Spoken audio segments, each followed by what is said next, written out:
Good morning, good afternoon, good evening. Welcome to Faith, Lies, and Confusion.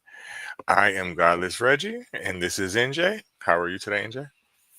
I am fabulous. Thanks for asking. You're welcome, you're welcome. Today is a little bit dreary in my neighborhood. Is it raining down there where you're at? Yes, very much so. Even have thunderstorms. When I get done my coffee after the show, I will switch to liquor and enjoy the noise. Understandable. Have a drink for me, and I have a drink of coffee for you. I got you. I got you. I got you. Okay. So today's episode is titled The Code of Hammurabi. The reason why I chose this as a topic for today, the past few months I've been hearing about this book because it is a book, literally. I never understood it. I never heard about it before in my life. From my understanding, from my first introduction to this topic, I was under the impression that the Bible, Leviticus, for example, got some of its sources from it, right? I'm not too sure about that at this point. We're gonna figure it out today. But the last 2 days, I've been hearing this word a lot: the Code of Hammurabi, the Code of Hammurabi, right? So on TikTok, if anyone doesn't know, I host live debate shows, right? So I heard a believer come on there and admit that Leviticus is a copy of the Code of Hammurabi. Now, I'm not agreeing with that or disagreeing with that because I really don't know. Okay, so the point of me bringing this up is once he said that, his claim was refuted by a teacher. I'm not going to mention him, and a mutual friend as well, right? So they started reading the excerpts in it, and basically it kind of sounded more like slave laws. So I could see where the person correlated this with. But once I heard this information, I immediately became interested in it. So, what's your take on it? Have you heard anything about this, NJ? Actually, no. When you brought the topic up, I literally had to do a double take, and I looked like a very apt student because I went running to my teacher to ask him what the hell this was and what he knew about it. And he just chuckled and said more of the same, gave me the good rabbit hole to go down, and we're going to talk about it today. Okay. So I'm gonna do a little bit of reading, excuse me, and then I'm gonna go to a video because again, I'm not knowledgeable of this topic, so I'm gonna let the experts speak on it. But I'll do a little bit of background information on it. Give me 1 second. I'll start with one of my favorites, Chat GPT. I've also found out recently, speaking of Chat GPT, that it's not 100% accurate, and I can prove it's not. Oh yeah, that's my favorite game. Ask it something at the beginning of the month. Ask the exact same question at the beginning of the next month. I guarantee you it will not be the same answer. Right. I think that's why it's important to have numerous sources on things because you can't take it for face value. These are search engines. I was under the impression, I'm not gonna lie to you, I was under the impression at one point that whatever that they said was factual information, and that's not true. But that's getting besides the point. So I'm gonna read a little bit of it. Word for word what it says. Okay, so according to Chat GPT, all I asked it was, well, I really didn't ask it. I just said the Code of Hammurabi. The Code of Hammurabi is one of the earliest and most complete written legal codes established by the Babylonian king Hammurabi, who ruled from 1792 to 1750 BCE. It's a collection of 282 laws engraved on a stone pillar and serves as one of the first recorded instances of the concept of law.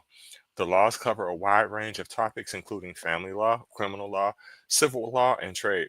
The most famous aspect of the Code of Hammurabi is the principle of an eye for an eye, a tooth for a tooth, which implies that the punishment should correspond directly to the offense. Here's a brief overview of some of the most important laws from the Code of Hammurabi. Number one, criminal law. Law one: if a person accuses another of a crime but cannot prove it, the accuser shall be put to death. Law 6: if a man steals an ox, he shall repay 30 times its value. Law 8: if a man breaks another person's arm, his arm shall be broken. I think that's the only fair one. Family law. Law 128. If a man divorces his wife without just cause, he must provide her with a settlement, including her dowry. Law 154. A woman bears a child to another man, she shall be cast out of the house. Property law. Law 53. If a man rents a field and does not cultivate it, he will lose his rental agreement and must pay damages. Law 108. If a builder constructs a house and it collapses, killing the owner of the house, the builder will be put to death. Economic and trade law. Law 222. If a merchant is caught selling goods that are not up to standard, they shall pay 10 times the cost of the goods as a penalty. This code was inscribed on a stone stele, which was placed in a public area that excuse me, public area so that people could read it, promoting justice and fairness. Bullshit, because it's not fair. The still also includes a depiction of Hammurabi receiving the laws from Shamash, the sun god, symbolizing that the laws were divinely inspired. Okay.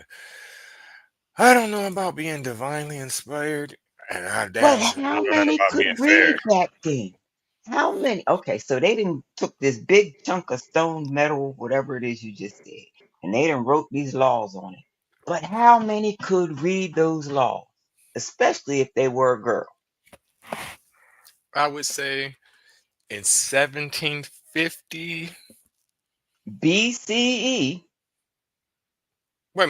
I don't know about. Hold on. Let me look at that again. I don't know about What did BCE. you say? What did you say? Because Hold you on. said Let me look again. Let me look again. BCE. Mm, right, right, 1700 BCE. Who was reading? okay. Who? Okay. You're right. See, when I'm looking at this, I'm thinking 200 and some change years ago, right? Because I'm not reading it properly. Um. Yeah. I see. I see what you're saying. It's definitely before Christ, but you're dead on point. There's no such fucking concept of school really at that point, right? So even if you're holding these laws up, that motherfucker can't read that shit. He can't read that. You would have been better off in any Do you culture, think in if any women place, could read making that, symbols.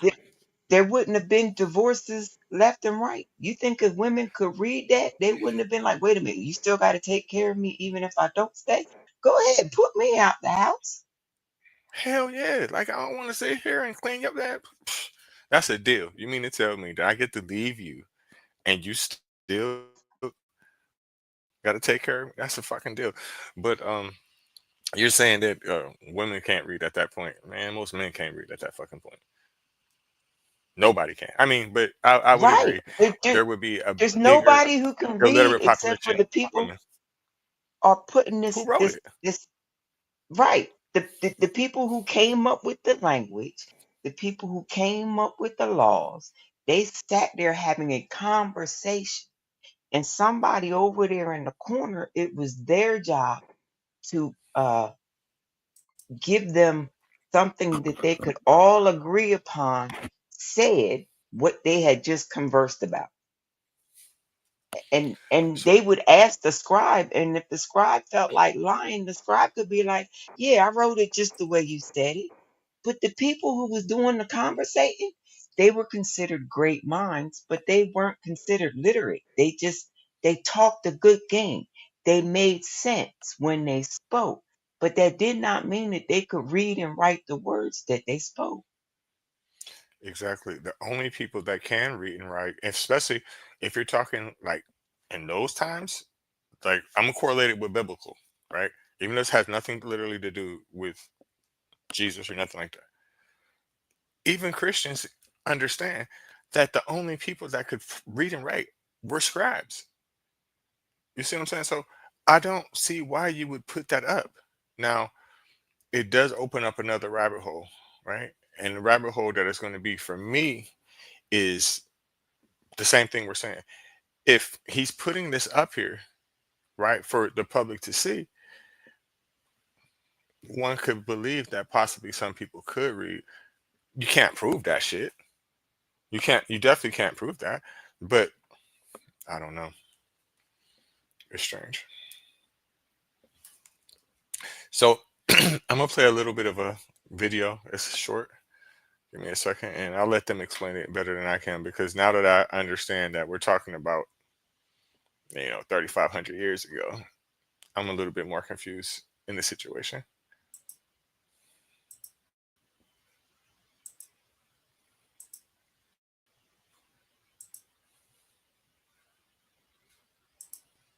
Oh shit! Sorry about that. I got the wrong one on here.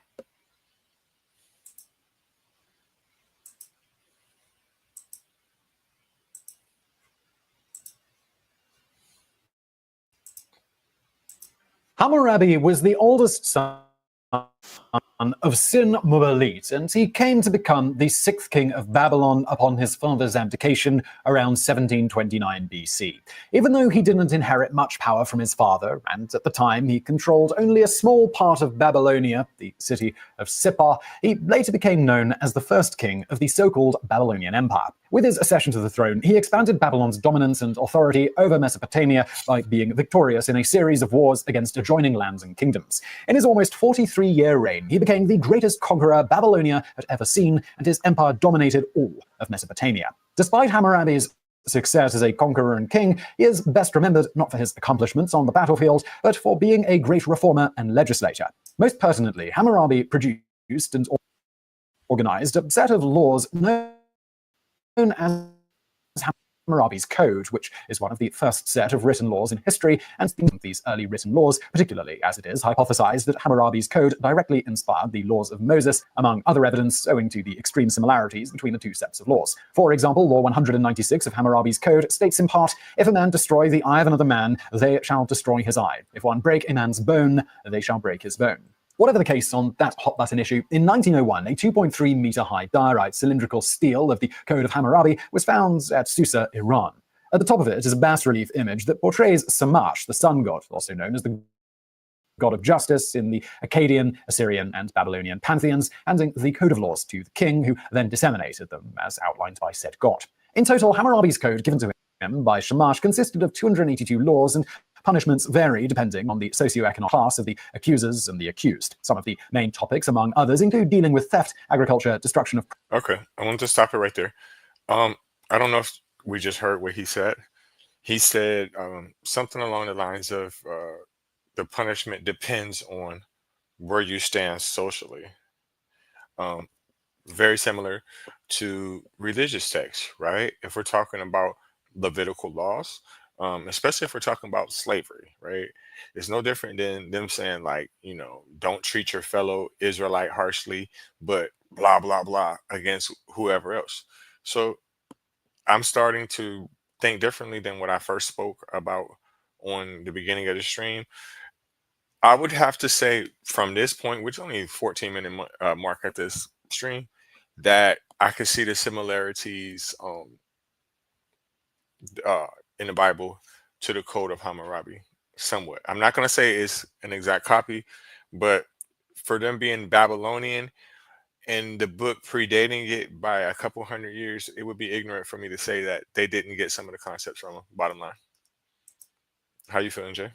Well, well, yeah. I mean, they came up with the concept, and just like the Corporation of America came up with that thing we call the Constitution, it's ever evolving, it's ever changing.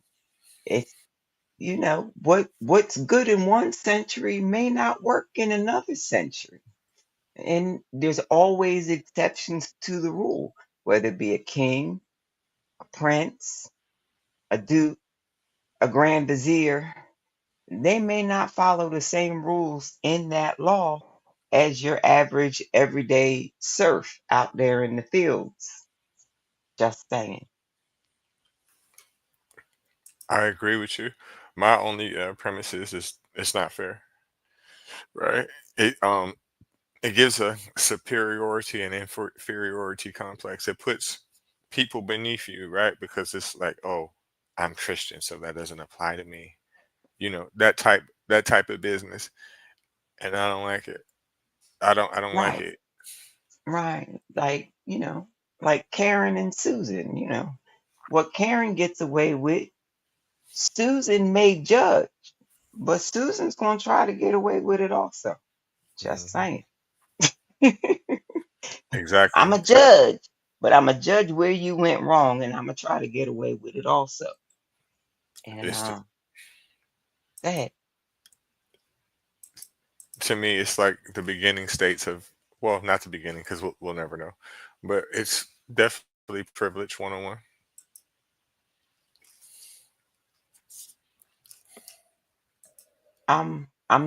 There's privileges everywhere, and I'm tired of it. Like, I mean, okay, so let's say you have this code of conduct back then. Do you think that it took them years to get it through the court system? Or do you think it just took mere hours? Maybe a day or two, maybe a week.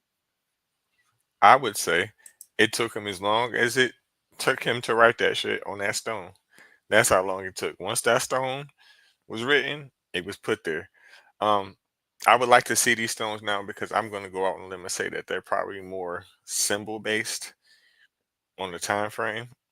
So I can't wait till we get to that part. But I can't see it being a whole written language. I can't see it. I, I'm trying to figure out how they know all these darn written languages from so long ago. That's what I'm trying to figure out.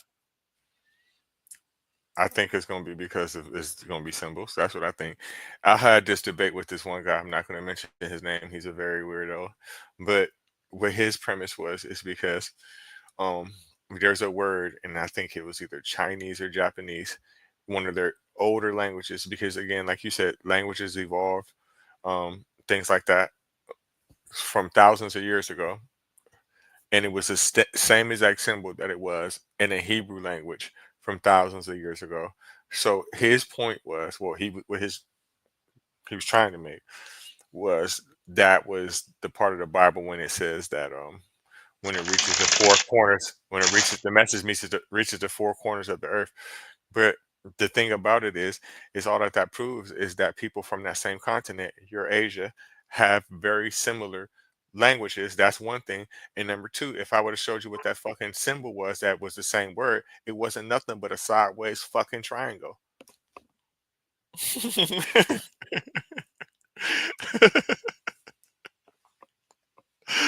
Let me play this shit again.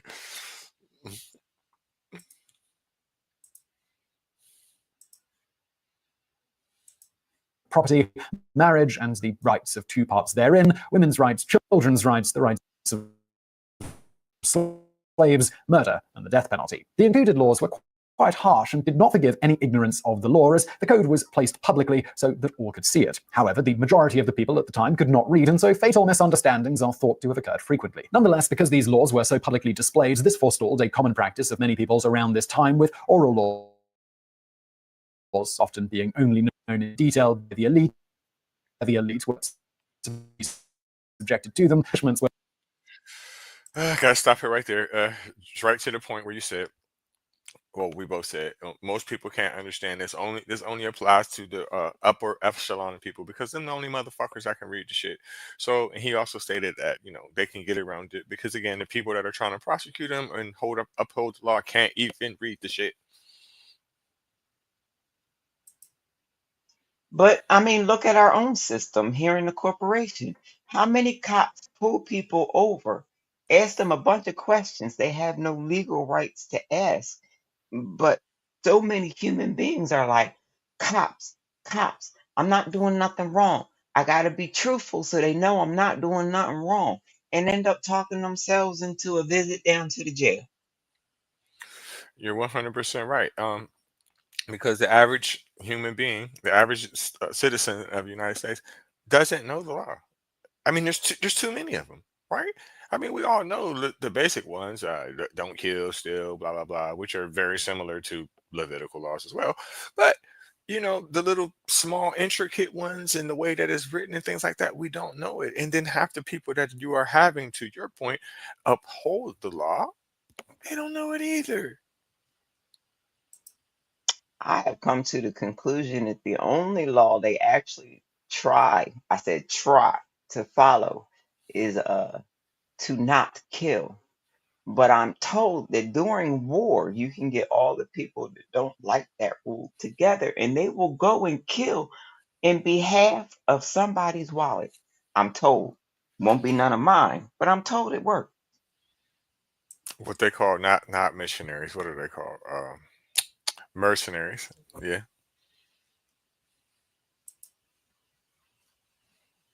And unfortunately, our corporate mercenaries are deadly. They get out of the service. They liked what they used to do. They just don't want to do it in the service anymore. So they become private mercenaries. They call them security teams. They're security teams. And of course, these security teams can get paperwork and documentation to go anywhere their security services are required. Of course they can, because they have old contact. And then your security force can go and exactly. take care of whatever corporate business you need done. And nobody even need know about it. Well, unless you were sent to take care of somebody who's usually in the public eye. And then it's just a tragic accident while boating, flying in a helicopter, things like that. Factual statement. That's the same exact situation that's happening in Congo.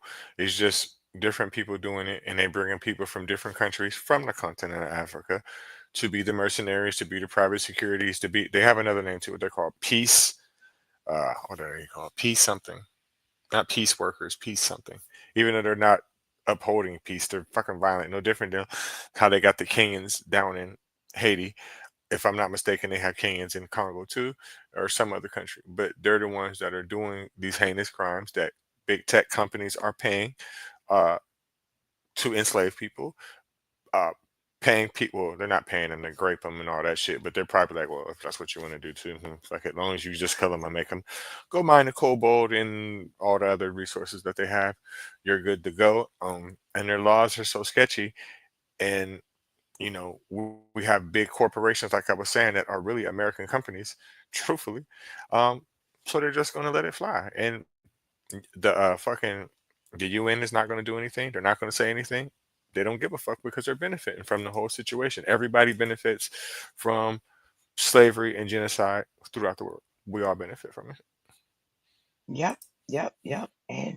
And matter of fact, we was ready to set up our whole future industry on yet more of that same bullshit, stealing resources so that we could have electric cars and save our environment by making um I don't know, something to do with electricity. I don't remember. But the point is, it was just an excuse to keep stealing resources because we wasn't really changing a darn thing. What we gonna do with all the old cars? What we gonna do with them?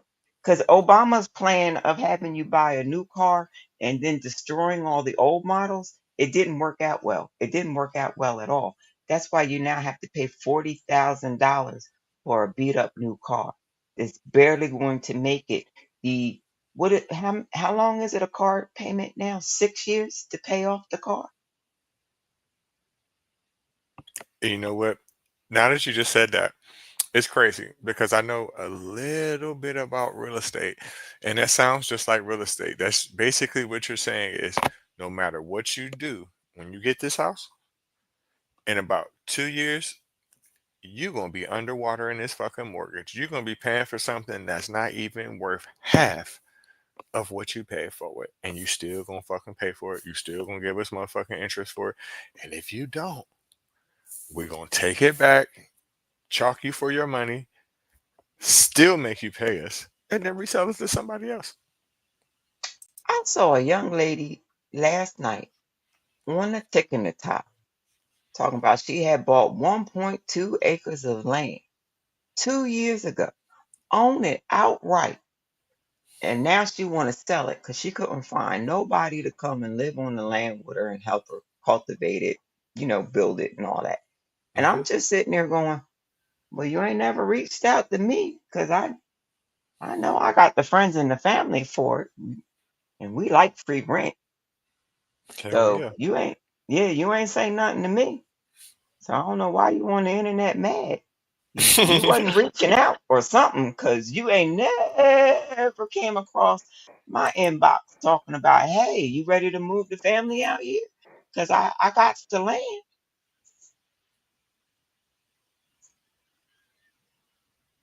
But Yeah. now she on the internet, upset, mad, ready to sell it. And I was looking at her post going, I wish you had given me more details, because if it's in the right spot in Arizona, it's probably about to be beachfront property. But that's another story for another day. Let's stay on topic. Right. I'm just now that you just said the Arizona part, I'm just like, that changes the scenario in my opinion, because I don't know if I'm gonna be out there working in that damn desert now. I don't know if I'm gonna do that. Now, I'm not saying I can't do it, but I don't know if I want to. That's how I ain't scared I heard am. nothing good about that Arizona weather, heat, sun, desert. I ain't heard nothing good about it. And where you getting water from in Arizona? Where is you getting it from? Because you're not getting it from Arizona. That's for damn sure. Probably from the what's it, the Hoover Dam or whatever the fuck is out there. Maybe. I don't know, because the whole area is desert. Even Utah is the desert. People don't realize that, but Utah is the desert like a motherfucker. Especially if we're talking about southern Utah, it's not cold or nothing. We see pictures of Salt Lake City, and we think that Utah is really just it is, a mountainous state, but people think it's like a snow-capped mountain state. That's not fucking true. That's Salt Lake City. You go down south, it's the country, literally. But let me, I'm about to play this video because I got to use the restroom real quick.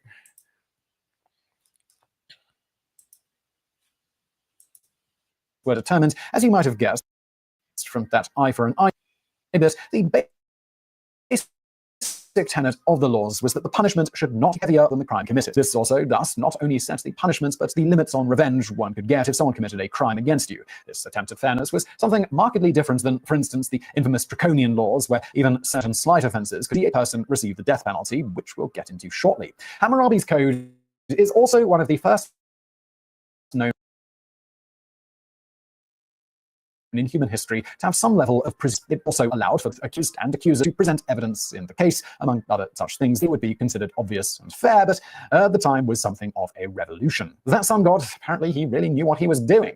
Additionally, the administrative law system of the code was seemingly well ahead of its time. Hammurabi divided the empire into large regions, commanders, with whom he kept systems about the administration, arbitrariness, and obedience to kings, keeping even the elite in check. Accomplished judges administered the legislation, and they were also observed by Hammurabi's council and advisors. Hammurabi's code also helped to develop a considerable progressive educational system, and the literacy percentages inside the empire exploded, making the Babylonian citizens some of the educated and sophisticated that the world had seen up to that time. Despite the Code of Hammurabi being one of the most well-written antiquity, as alluded to, today it would be considered ridiculous, harsh, inhumane, sexist, taste. The truth is, behind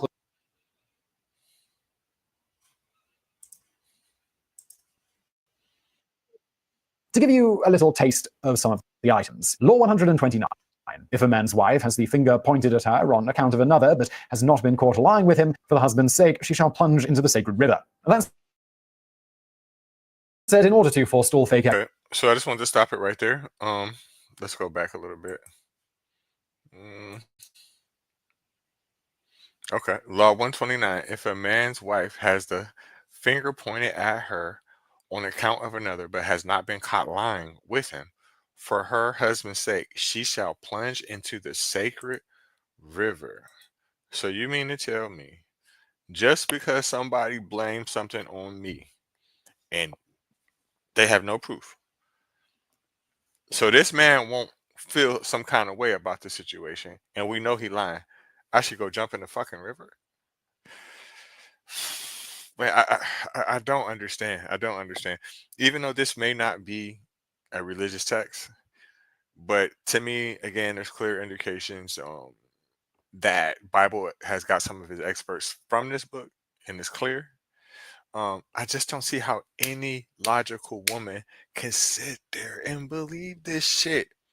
I'm saying this from a point of view where I was raised by a woman, right? I was raised primarily around women, right? I got mostly all sisters, all my cousins is girls.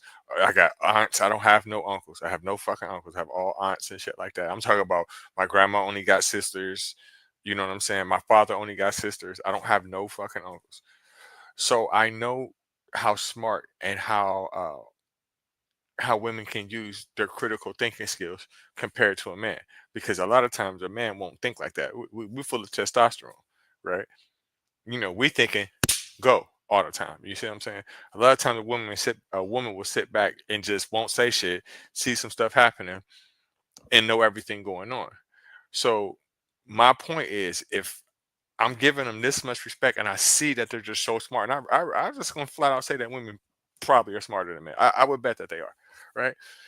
How can any fucking logical woman believe anything in a book that subjugates them and basically tells them you're up under a fucking man when you know that you're damn near, if not smarter than a motherfucker? I just don't get it. I don't get it. It took a lot of men. They formed these things called the armies.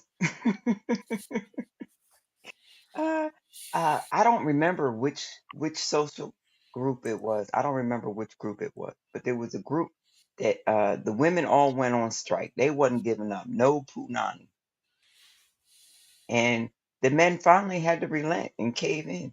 They had to relent and cave in because evidently they enjoyed sex so much that yeah, they decided to be a little bit nicer to achieve it. It's amazing. It's amazing. It's amazing. Who Shit knew? crazy. This shit is just crazy. I just don't see how, you know, how this just on this screen, how this makes any logical sense. I'm gonna jump in the river just because a motherfucker lying on me. No, Hey, you go don't jump let in her the know river. how to swim. If she know how to swim, she's like, I'm finally out of here. I will gladly go jump in that water. She gonna jump in the water. You gonna see her clothes float up. They ain't never gonna find the body. And she done came up the river somewhere on the bank and just, you know what? I'm good. I'm good. I'll find a little spot, build a little hovel, live in this bog the rest of my days, man free.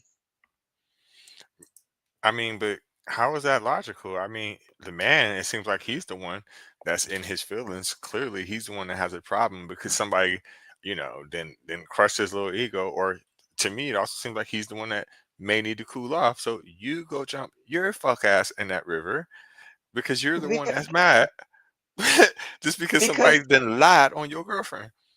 because when a man back then, BCE, needed more wealth, he just married again. And if you were of a sect that did not believe in more than one wife, you had to kill off the one that you had. How do you best achieve that? Pick some random dude and say, here's a couple coins. I need you to point at my wife, say she did something. I don't care what you say she did. I just need her to plunge in the river because I need a new wife. I mean, now that just makes me just think about the Parliament Funkadelics.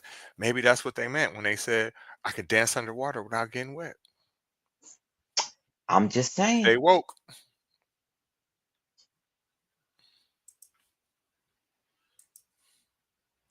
Man's wife has the finger pointed at her on account of another, but has not been caught lying with him. For the husband's sake, she shall plunge into the sacred river. That said, in order to forestall fake accusations on this one, Law 127 states, if anyone points the finger at a sister of a god or the wife of anyone and cannot prove it, this man shall be taken before the judges and his brow shall be marked, with it presumed that this was done through cutting the skin on his brow. Further, if it be proved said accuser was lying, Law number 3 covers this and many Wait a other minute, such wait a false minute. She accusations. got to The jump man in a has river, borne but false he just witness in a gets a trial mark or on is his not a brow.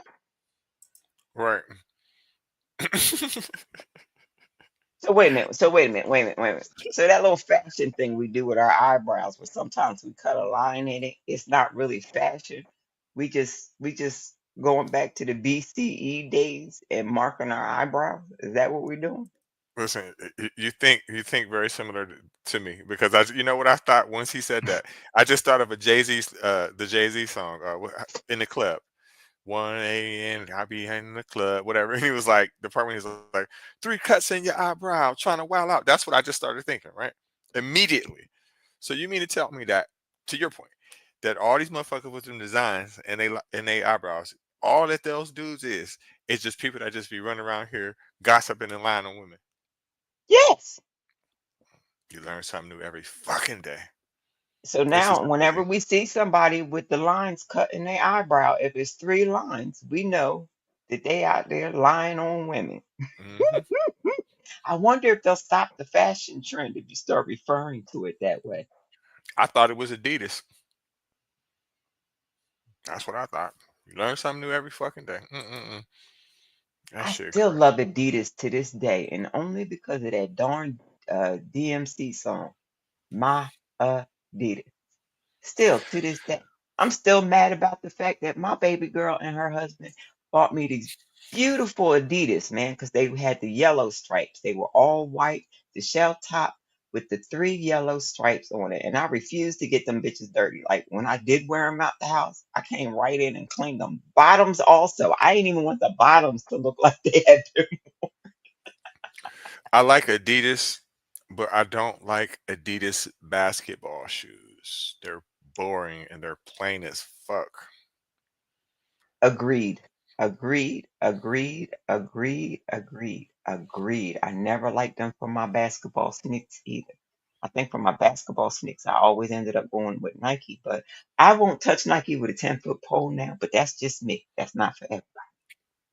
My favorite shoes are Reeboks, but I wear Nikes mostly. Um, I still wear Reeboks. I don't currently have any Adidas because to me they're blocky a lot. They're very blocky, and shell toes are nice. They're sweet, but they're only made for certain type of people, right? Kind of like Chuck Taylors. I think they look nice, but they're not for me. Same thing with the shell toes, and the reason why it's the same reason. They're too long. They're too fucking long. You know, I'm tall and skinny. I wear a size 13. That's not a good look. That's mm-mm. That shit put them Ooh, I like know your skis. mama, your aunties, and your grandma hated buying your shoes. I know they did. I Y- know they did. they did, but see the thing about it is my feet they grew in spurts, right? So it wasn't like I was like the kid with the big long feet. No, no. I didn't wear a size 13 until until I was about 15, 16 years old. Yeah. Right. Uh-huh. Uh-huh. Right. Yeah. And Uh-huh. luckily, I Yeah. don't know, I don't know if you know, but the size 13 in the shoe store, right? That's the last size that they sell. So I was cool.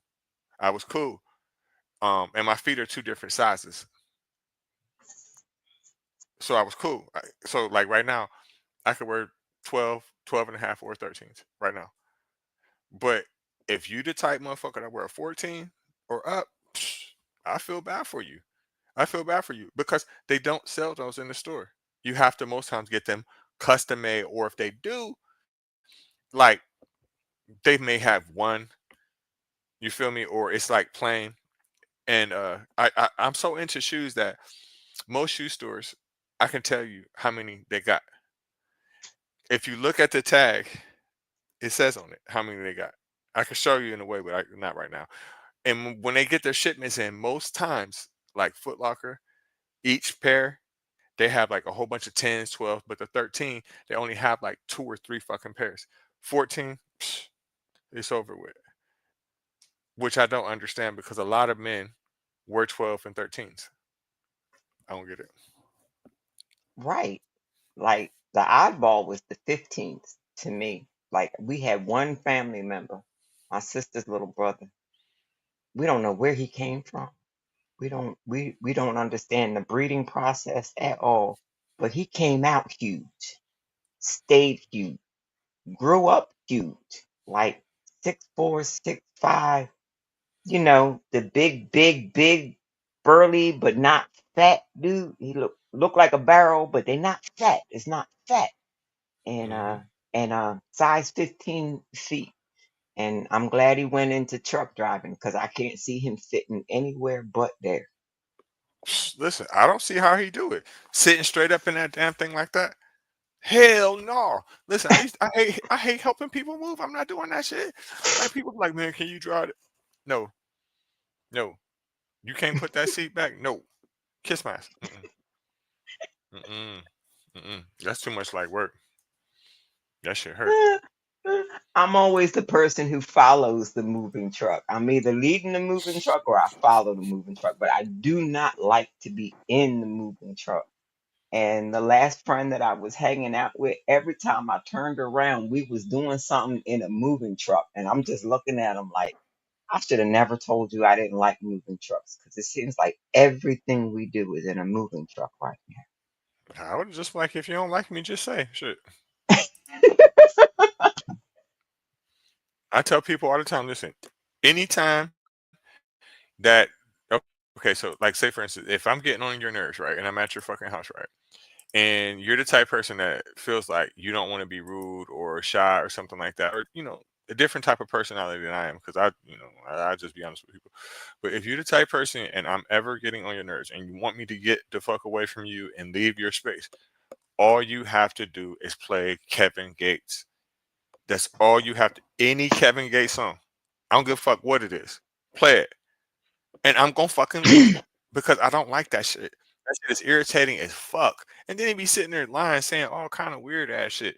Like, why would you sit there and tell your damn wife, "You the only one that my dick gonna get hard for"? If you got erectile dysfunction, bro, just say it. That's all you gotta do. And if that's not the case, then you fucking lying. You don't even gotta lie. You ain't gotta lie. You ain't listen. You ain't gotta sit there and tell no female that. Come on now, that don't even make fucking sense. You a grown ass now. man lying. If I ever invite you to grandson's birthday party, I want you to know his theme song is the Kevin Gates song Two Phones. Because we was in a different tax bracket when my daughter was pregnant with him. So we had high expectations. So the Two Phone song became his theme song. So we still play it for his birthday. So I'm gonna just let you know now that please go smoke a cigarette, whatever. We're not trying to run you off. It is just his theme song. Our bad. But you know what though? I feel it though, because I remember when that song came out. That's when all them goddamn Obama phones was running around. I had about 4 of them motherfuckers. I had 4 different. Listen, I'd be calling my friends like, "Hey man, what you doing?" Shit, chilling. Hey, you got one of them mobile? You ever get an Obama phone at your house? All right, let me send one to your crib. Man, I had about 4 or 5 ones, man. I didn't even know none of the numbers to them. None of them. Wow. Let me get back to this video because we're getting way out of off track here. Established the statements that he has made. If that case be a capital trial, that man shall be put to death. Moving on from that, a bit ahead of its time, Law 142 had a facility for a woman to divorce her husband, stating, if a woman quarrel with her husband and say, you are not congenial to me, the reasons for her prejudice must be presented. If she is guiltless and there is no fault on her part, but he leaves and neglects her, then no guilt attaches to this woman. She shall take her dowry and go back to her father's house. A few other laws has caused her to miscarry. He shall pay 10 shekels for her miscarriage. If that woman dies, his daughter shall be killed. If it be the daughter of a plebeian, that if a surgeon has treated a serious injury. Yeah, I don't like that. That goes like back to what I was saying in the beginning of the stream, that it kind of gives a superiority and inferiority complex to starting it, right? It's telling you that certain lives are more valuable than others. That's fucked up. But I'm going to keep in context that this is just a book. Well, the Bible is just a book. But this is just a book. I guess it's technically not a religion, but I don't really agree with some of the things that are being said.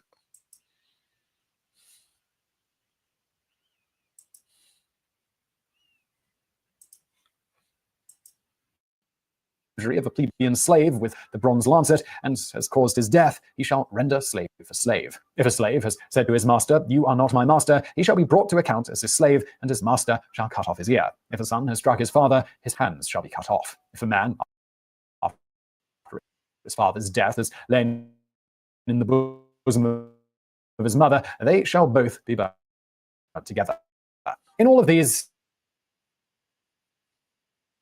that you live today, and to not base any other. Sure, we've at least nobody can put a finger at you without any evidence needing being drowned. Now for a bonus fact. The official around democracy. As alluded to in ancient Greece, were holy and to be blindly followed themselves.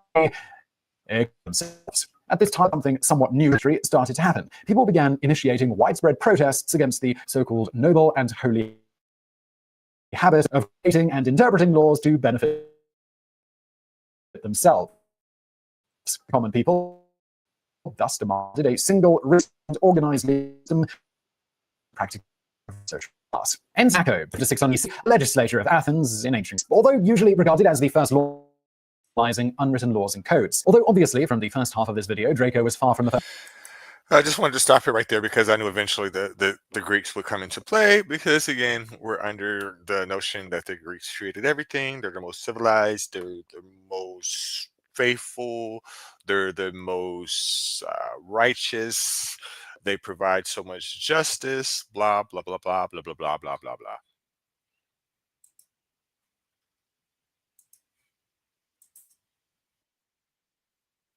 First person to document a complete system of laws, he is widely considered the first democratic legislator in recorded history, given that he was the first lawgiver to write a code of law following overwhelming request from the citizens of any ancient city-state, with Draco commissioned by the people, such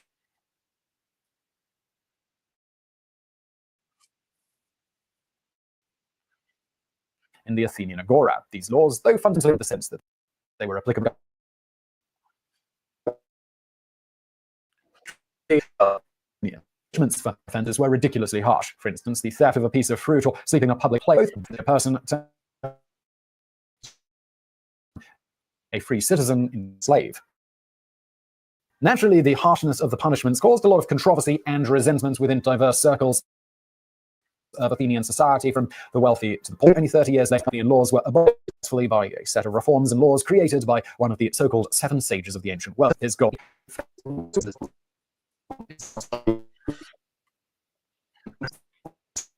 If you did, please do hit that thumbs up button below. Or if you enjoyed this video, why not check? Okay. Ooh, was that breaking up on your end too, or was that just me? It was breaking up on my end. Okay. So I hope everybody out there had could hear what he was saying. On my end, it wasn't so much breaking up on the audio. It was more of the visual. Every once in a while, it would stop. Like I see one bar on there now. Hopefully, everybody can understand what I am saying. But I mean, a lot of the last part that he was saying about the draconian laws, a lot of that shit still applies till today in certain societies, right? There are places in the world that if you are caught stealing, that you can lose limbs, you can lose your life, you can lose your freedom for life for stealing and things like that. So I'm not sure if that's where they got this from, because some of these societies may or may not have ever heard of the draconian laws or the Code of Hammurabi, which what's the right, not preceded, but was before the draconian laws. So I'm not sure, but today's days, a lot of that shit, especially if we're talking about 100 years ago, they still apply. I will give him credit for one of his final points, that to be thankful that we don't live in societies with those tough laws today. I agree, we are blessed because of that, but it's not like these things don't exist.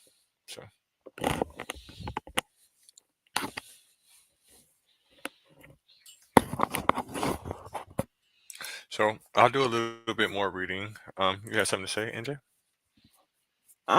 Nope, not yet.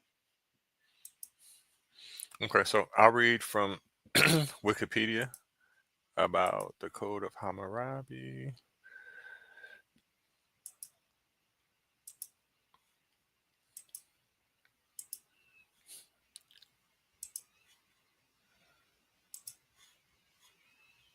Give me a second. Sorry about that, y'all. Okay, so the Code of Hammurabi is a Babylonian legal text composed during 1755 to 1750 BC, which I stated before. It's the longest, best organized, and best preserved legal text from the ancient Near East. It is written in the Old Babylonian dialect of Akkadian. purportedly by Hammurabi, sixth king of the first dynasty of Babylon. The primary copy of the text is inscribed on a basalt stele, which I read before, so I'm going to scroll down, give you some background on it. Hammurabi, the sixth king of the Amorite first dynasty of Babylon, ruled from 1792 to 1750 BC. Middle chronology. He secured Babylonian dominance over the Mesopotamian plain through military prowess, diplomacy, and treachery. When Hammurabi inherited his father's Balat throne, Babylon held little local sway. The local hegemon was Rim-Sin of Larsa. Hammurabi waited until Rim-Sin grew old, then conquered his territory. He's a snake, in one swift campaign, leaving his organization intact. Later, Hammurabi betrayed allies, and he's definitely a snake, Eshnune, Elam, and Mari to gain their territories. Hammurabi had an aggressive foreign policy, but his letters suggest he was concerned with the welfare of his many subjects and was interested in law and justice. He commissioned extensive construction works, and in his letters, he frequently presents himself as his people's shepherd. Justice is also a theme of the prologue to the code, and the word translated justice is one whose roots run through both prologue and epilogue. Earlier law collections, although Hammurabi's code was the first Mesopotamian law collection to be discovered, it was not the first written. Several earlier collections survived. These collections were written in Sumerian and Akkadian. They also purported to have been written by rulers. There were almost certainly more such collections, as statements of other rulers suggest that custom was widespread. The similarities between these law collections make it tempting to assume a consistent underlying legal system. As with the Code of Hammurabi, however, it is difficult to interpret the purpose and underlying legal systems of these popular concepts, promoting numerous scholars to question whether this should be attempted. Extant collections include the Code of Namu or the Code of Lipit, Ashtar or Asin, the Code of Ashnuna written by Balal Lama or by Dadusha, the Law of X, which rather than a distinct collection may be the end of the Code of Namu. There are additionally thousands of documents from the practice of law from between and during the Old Babylonian period. These documents include contracts, judicial rulings, letters on legal cases, and reform documents such as the Urukhagian king of shoot, dang, these words are crazy. Lagash in the middle third millennium BC, whose reforms combated corruption. Mesopotamia has the most comprehensive surviving legal corpus from before the digest of Justinian, even compared to those from ancient Greece and Rome. Okay, that's enough reading for now, but I think that's a pretty fair overview of what we have watched and read previously today. Basically, it's a bunch of laws that are beyond harsh, not fair in any fucking way, and it just was made up by Hammurabi. Bottom line. Amen. I'm gonna play another video and use the restroom. Give me a second here.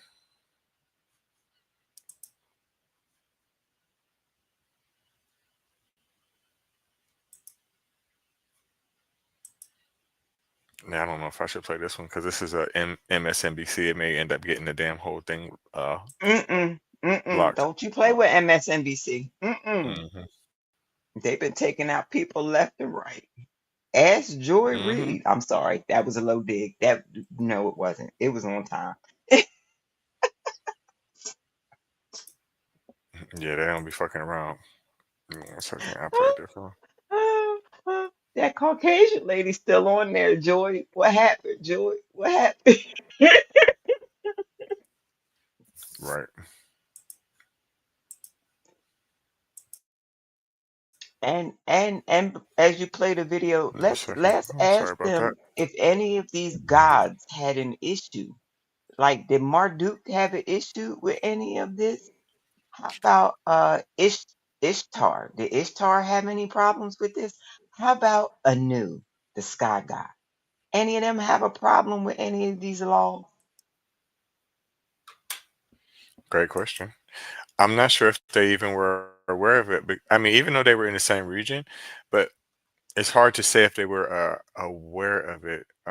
I would say based on the time frame and the language differences. I don't know though. I'm reaching and guessing. I honestly I don't know.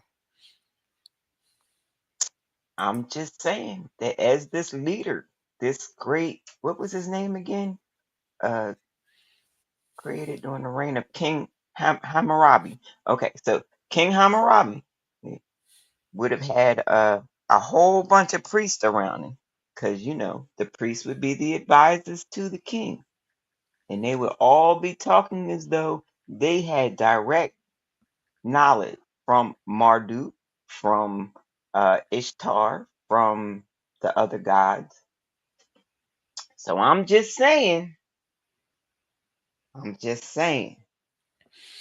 The one thing I will respect so far about Hammurabi, so far since I'm reading and learning about this, I don't hear any God claims. Right. I don't hear any, oh, well, this was ordained to me. It came to me while I was fucking asleep. It's more like, look, bitch, this the rule, you break it, I'm fucking you up.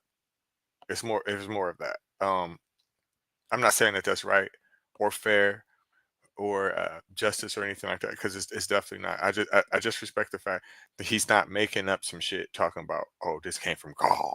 He told me to say this shit. I do give him points on that.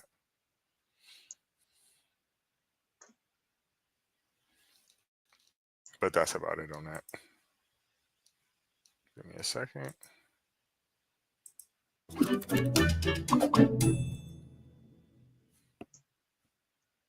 The Code of Hammurabi tells us an immense amount about Babylonian society. Much of what we have is contract law. Much of what we have is liability law. We have a lot of family law having to do with divorces, custody of children, and so forth. There's a certain amount of criminal law that survives in it. And there are even laws about the responsibility of public officials.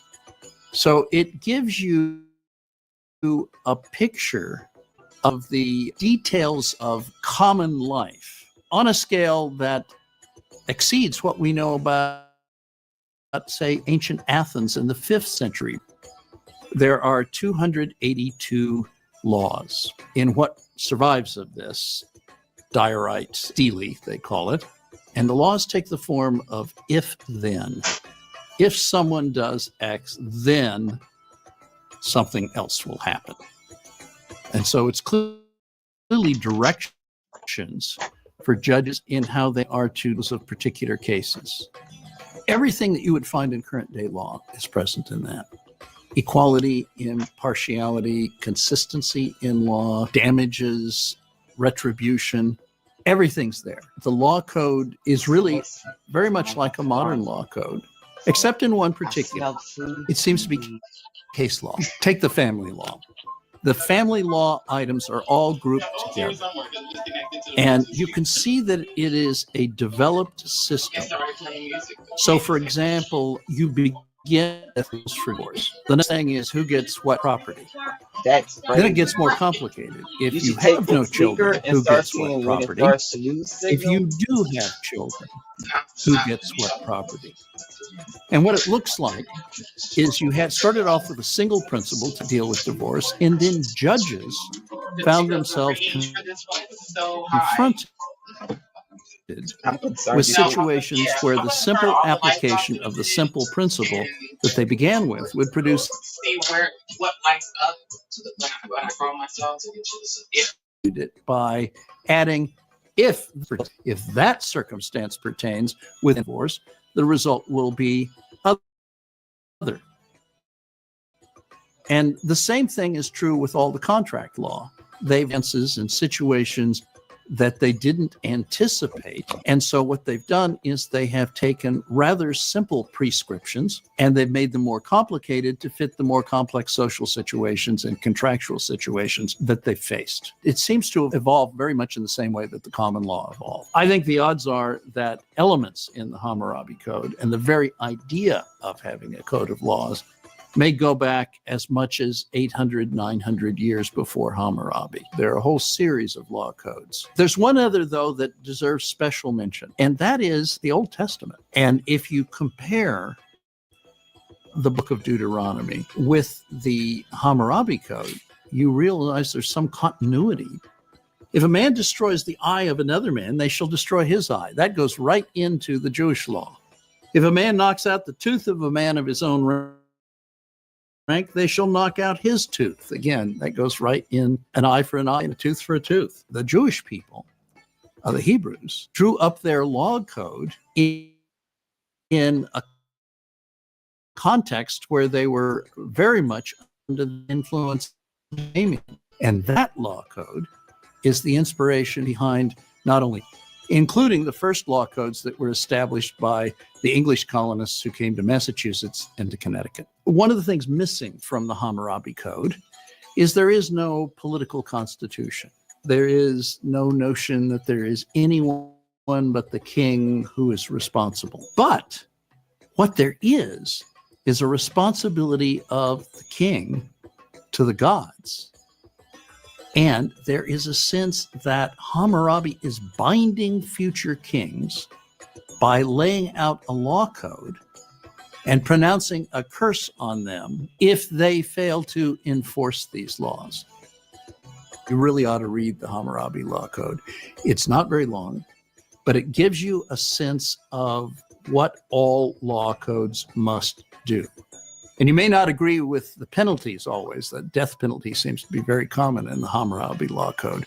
But it addresses almost all of the crimes that we can think of in our own time.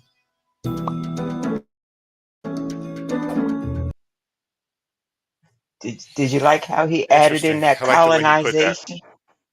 Did you like how he added Yeah. in that colonization? Okay. Yeah, I did. I like the way he summed it up. And he did.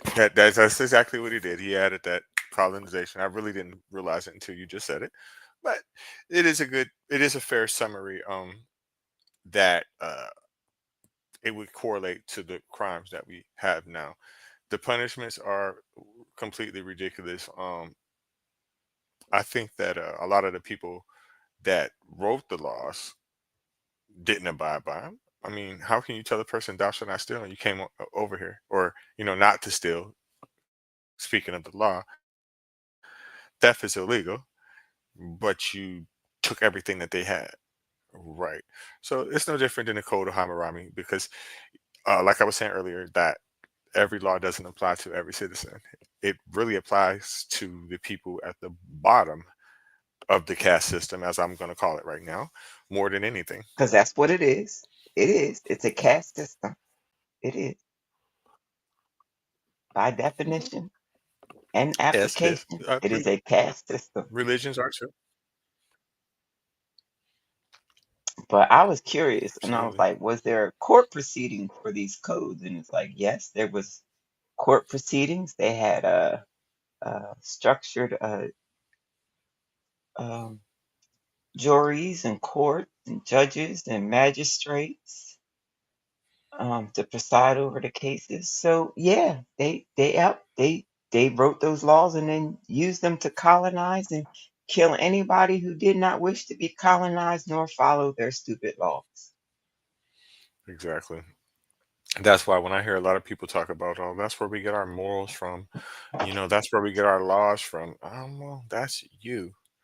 Because I don't follow religious Levitical laws or things like that, except for the ones I feel are necessary or that fit to my lifestyle, right? Then they say, like, oh, well, you just want to do what you want to do. I'm going to do what the fuck I want to do either way. The only difference between me and you is I'm not going to apologize for shit. I'm not going to sit there. Oh, God, forgive me for doing what I wanted to do. She was so fucking thick. I had no choice, but fuck you talking about? I know what the fuck I was doing. I'm not about to keep lying to myself and lying to God. That's what y'all be doing. Y'all be lying to God over and over. I'm not gonna do it no more. Yes, the Dear fuck you Sky did. Daddy, I know I shouldn't have them over again. I know I was supposed to hit it and quit it, but they hit it so well that I do not wish to quit it. Please have them come back so I don't have to ask them. Please, please, please. Exactly. It makes no sense. Like, why do you just keep on letting this man down like that? You just keep on lying to him. And he just keep accepting you back over and over and over. He a damn fool. God, you stupid. Like, he just still loves you. Okay, well, I'm gonna do whatever I want to do, right? In my whole life Why then, you right? keep taking that guy back? Because he loves me. He loves me. Right. Somebody has to love me because I don't love me. I'm better off just doing whatever the fuck I want. And then at the last second, right before I know I'm about to check out, like, I was just playing out this bullshit. You my dude. He's so stupid, he gonna go for it. He gonna keep accepting me no matter how many times I Right. keep fucking up. I'm He's gonna be stupid. right there at them pearly gates, which also include a fence. Can't have a gate without fences. So before I can get into this fenced life, all I gotta do is be like, "Hey, my bad. I was just kidding. I know you there. Forgive Mm, me. right. Okay, come on up." I know zombies wake back up in 3 days. What is this some bullshit? Yeah, I was fucking around, man. Listen, I had to pay my bill somehow, right? So I use your name to not get paid on YouTube right now because I got bills. Right? How was I gonna do it? I figured you would see it my way, dude. And I take it back. They're calling you a bastard. You really are. But hey, who am I to judge? My parents weren't married neither. Who am I to judge? Right? When you Fuck it. put it that way, amen. Right. But see, I mean, I just feel that my dad paid child support though. Yours didn't. So Mm-mm. My your dad dad. couldn't afford no child support. And when he could afford child support, it went to the weed man and the crack cocaine man. My dad ain't had no fucking choice. That damn judge. I don't give a fuck what you do till you die. You paying. I mean, not for me My because I was already grown, but my dad got out of his marriage just in the nick of time before they had come up with that whole thing of child support and you will pay and all that business. He got out just in the nick of time. Because who knew that a mere 7 years later, when it was my sister's father's turn, that the laws would change. And boy, did he get oh, it. he got what was coming to him. Yeah, I mean, my dad, he sat it down. Plenty of time for child support for me and my brothers and sisters. But hey, that wasn't my thing. That's why, I seen some of the mistakes that my parents made, and I didn't want to make them same ones. Like, I'm not going to say I avoided child support because I didn't, but I will say this: before my daughter turned 19, before my child support was paid in fucking full.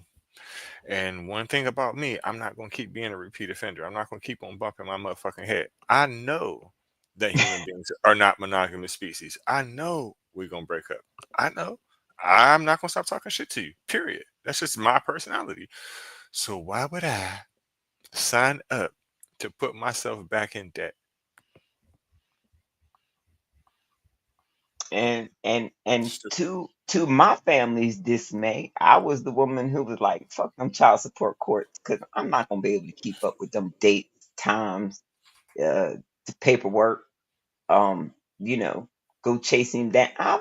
That is not me. Your kids need clothes. I ain't got clothes money. Now they can go to school looking a hot mess, or they can go to school looking fly. What you send me will decide. So with me, we were still together when I was on child support. Like we rode together in the same car. Like, all right, what you gonna say? I'm gonna say this and you say that. All right, cool. Cause the state I'm from, they don't give a fuck. You sign your name on that fucking birth certificate. That's your ass. They don't care what the circumstance. Oh, y'all not married? Oh, okay, well, yeah. Come on down here. Oh, you ain't coming to court? Okay, we ain't gonna lock you up, but we rule. right here and there because you had ample time to come. We notified you and come, so we're gonna make this ruling. Wow. I did go, but it didn't work in my favor, and that's just how it is. So You I'm need not worried. all your money returned to you because the state, the country, and the Constitution and our stock market are all based on as many as we can get born into the world. So if you ask me, them taxes should be taking care of our future workers because supposedly our our colonization does not work without plenty of bodies to send out to die in the name of the corporation of America. It's just the way it works. All them daddies or mamas, because sometimes the women get stuck with child support too. I think those are the smarter people. I really do. I wish I could have ran on my kids. I do. I'd be like, let me leave you with your daddy and go live my life. Unfortunately, it didn't work that way. It didn't work that way. It didn't work that way. The church told him that the children needed to be with their mother. That's what the church told him. I, they lied to him. They lied to him. That's what the church and that's what the state always say. Um, Women have more rights to the child naturally. Well, that's improper grammar. Women have more rights to the child legally in the Right. United States. Right. Because they can prove that the child belongs to the mother because that's who it came out of. Hmm. And that goes back to the beginning conversation. It's all predicated on what you can prove and what you can't. That's the whole premise and reason for marriage itself. Because they tell you from the beginning it takes a village to raise a child. Okay, that means that at one point, a long, long, long fucking time ago, motherfuckers didn't know who kid was whose. We just know that all y'all from the same village. I'm gonna treat you like you and like you and like you because fuck it, we all family any motherfucking way. We from the same goddamn tribe. So that's how that shit go. It used to be if you was married, the child belongs to you. And then it It- was, well, if you can prove that the baby and the father had the same blood type, then most likely it's probably his. What are the chances of the woman sleeping with another person that had the exact same blood type? Well, that got proven over and over and over again. So then they came up with Dana. And we have Dana now. And Dana will definitely tell you who the daddy is, beyond a shadow of a doubt. sure will. And but if it's a brother, an uncle, his daddy, a close cousin, Hmm. like an inbred cousin, that's where that 0.01% chance comes in. Not even an inbred cousin.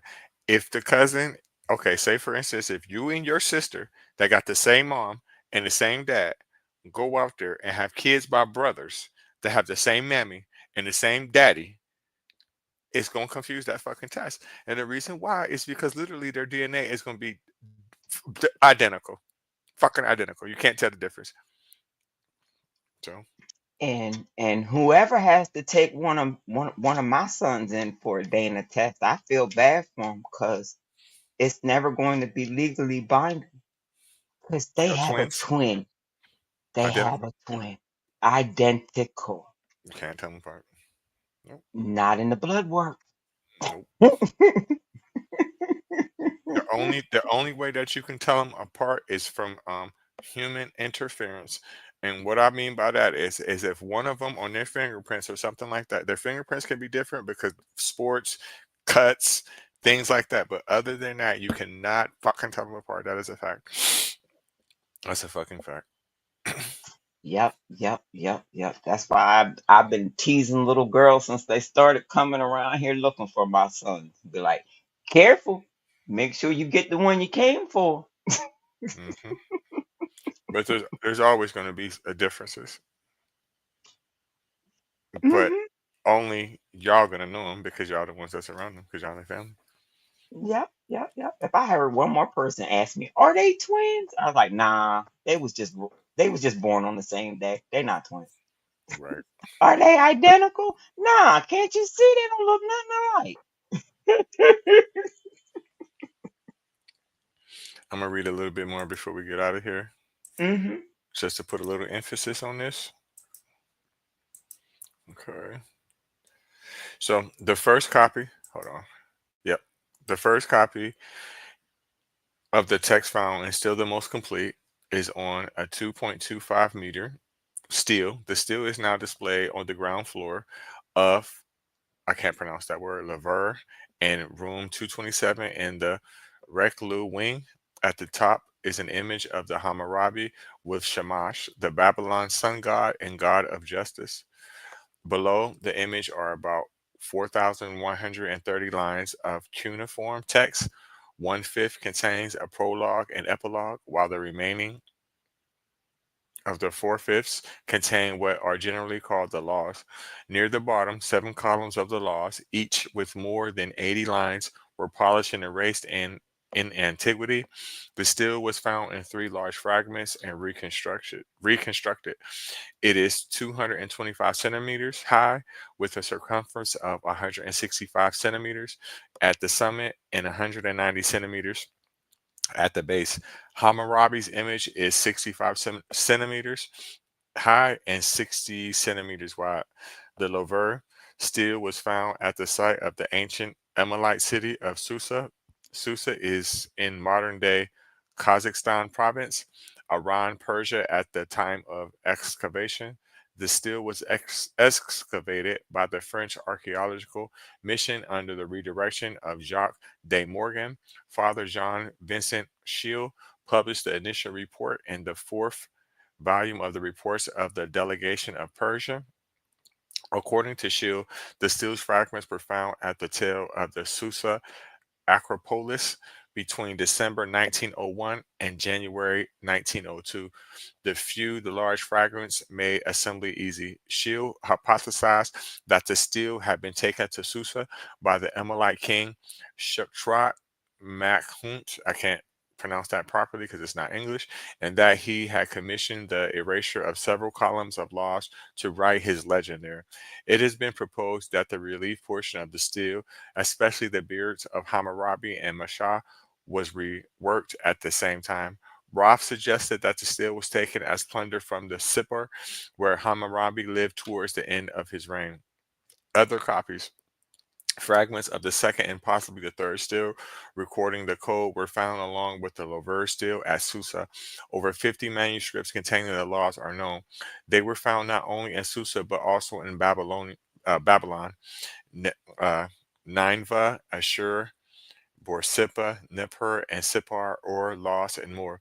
Copies were created during the Hammurabi's reign and also after it. Since the text became a part of the scribal circulum, copies have been found dating from 1,000 years after the steel's creation, and a catalog from the library of Neo-Assyrian king Ashurbanipal, 685 to 631 BC, list a copy of the judgments of Hammurabi. The additional copies fill in most of the steel's original text, including much of the erased section.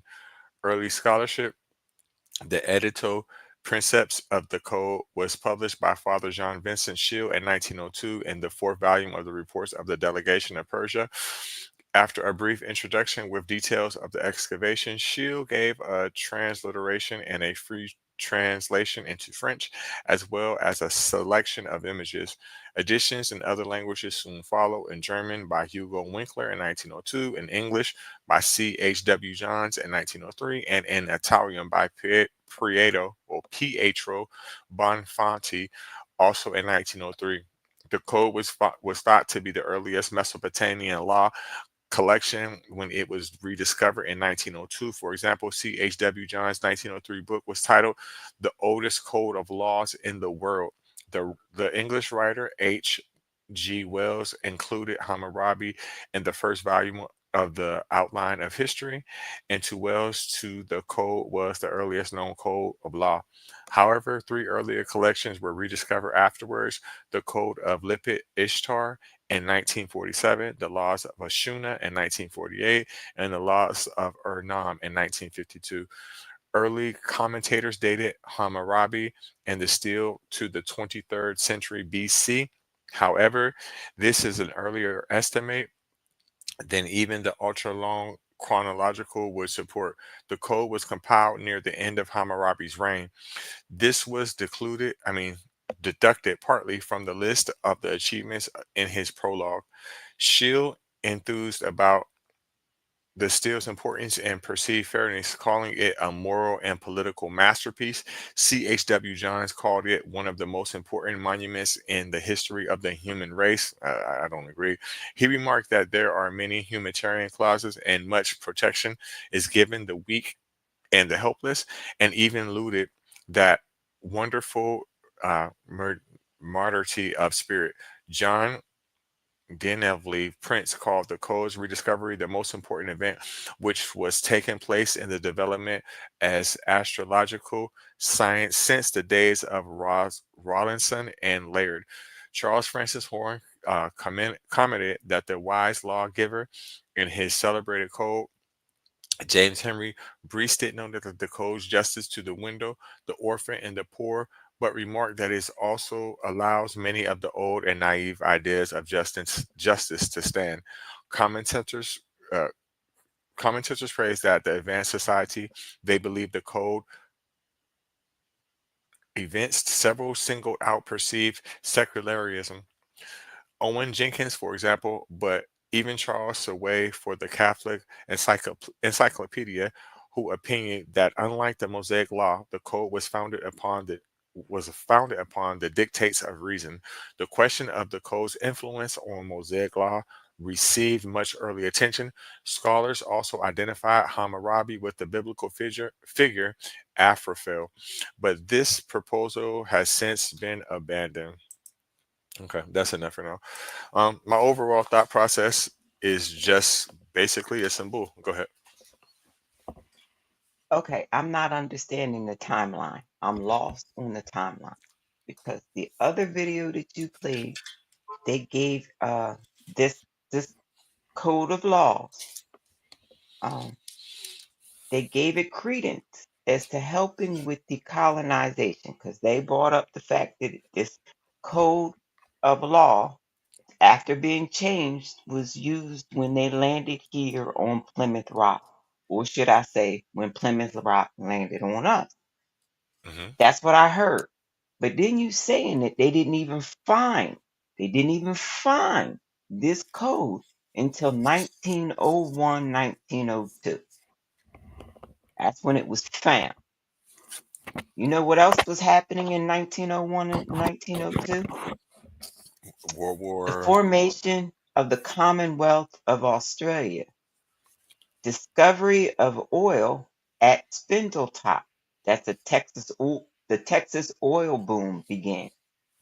Death of Queen Victoria, assassination of President William McKinley, end of the Second Boer War on May 31st. The Treaty of Varengrad was signed, ending the conflict between the British Empire and the Boer republics of South Africa.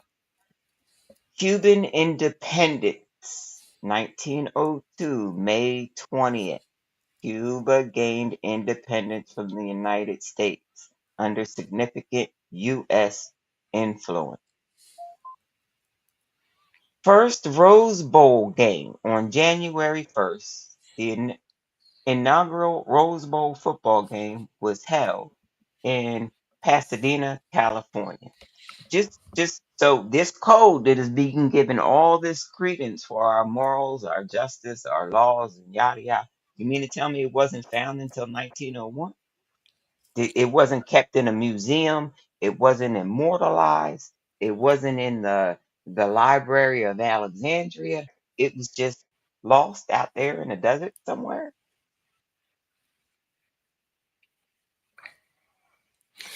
You know what sticks out to me from what you just said? Because I wasn't really thinking about it like that. The time frame. It does contradict a lot of the things that I said earlier. Um, but it reminds me of kind of like, okay, well, we found it's on the tip of my tongue. I need to stop fucking smoking weed because it's making me dumb as fuck. But it's just like finding the Dead Sea I Scrolls. right? Right. Come on You now, like, wait a minute. Hold on. okay, you Hold your found them, thought. Get it but together. it's Hold just your a thought and get it coincidence when together. you found them bitches. Right. Right. It's just going right. And never, ever, ever, ever, ever, ever say that about weed again. Because I just took a moment to go down and partake of the weed for the day. And as you can see, Mhm. I can find the lie in the timeline after I have partook. So never, no, it's not making you dumber. It's helping you get your thoughts together. It's helping you. They're lining up. They lining up. Okay, I'm And be quiet now. in a way, it helps because it makes me think more, but also in another way, it makes me forget like the simplest shit that's right on the tip of my tongue. But to my point, it's still that's too much of a fucking coincidence. Let's keep going with that. Okay, so I hear people talk about, oh, Jesus was black because Vladimir Putin said so. Okay, you don't think that that's a fucking coincidence when he told you that? He told you that it correlates directly with the same time frame as fucking bricks, right? So you're like, oh, what does that mean? Okay, so he's getting you to align with this shit, primarily black countries, right? He's also making you believe that your savior is black. Now let's keep going with that same point, right? Every Russian person I've ever met in my life is Jewish. Every last one of them I've ever met. So what fucking difference does it make? Even if what he's telling you is true, he's probably not even Christian his damn self, right? And then we can keep going with that. Okay, like, so how long did you know that? How long did you know what you knew, Putin? And you just decided to tell us this at this convenient fucking time? And then you worship a God that's black? You a fucking fool, because I know I would. And if I was white, I would not worship no black God. I would not. Just like I will not worship an Asian God right now. I won't worship a white God right now. Hell, I won't even worship a black God. But I'll do it before I will that. I used to say all the time that these stories would be more believable if Jesus or God looked like Shabba Ranks or something. If they look like Shabba Ranks or Shaka Zulu, I would believe it. I mean, you got to be this black. No, you can't see it. You got to be that black, even though I'm not that black. But if you ain't as black as that fucking phone, you can't be my God. You can't. All Vladimir, all Putin was proving to the world was that the church did not do as good cleaning up their history as they thought. When Putin put that picture out there, he wanted the church to know and recognize that he knew the lie, he understood the lie, and he was ready to snitch on the church and all that they had done to hide the lie. That's all he was doing. Because of course there were paintings of this Jesus person in all kinds of different shapes, sizes, and colors because they was spreading the lie around to all different shapes, sizes, and colors. And then at one point they decided to do, you know what? We just gonna pick one and we're gonna run with it.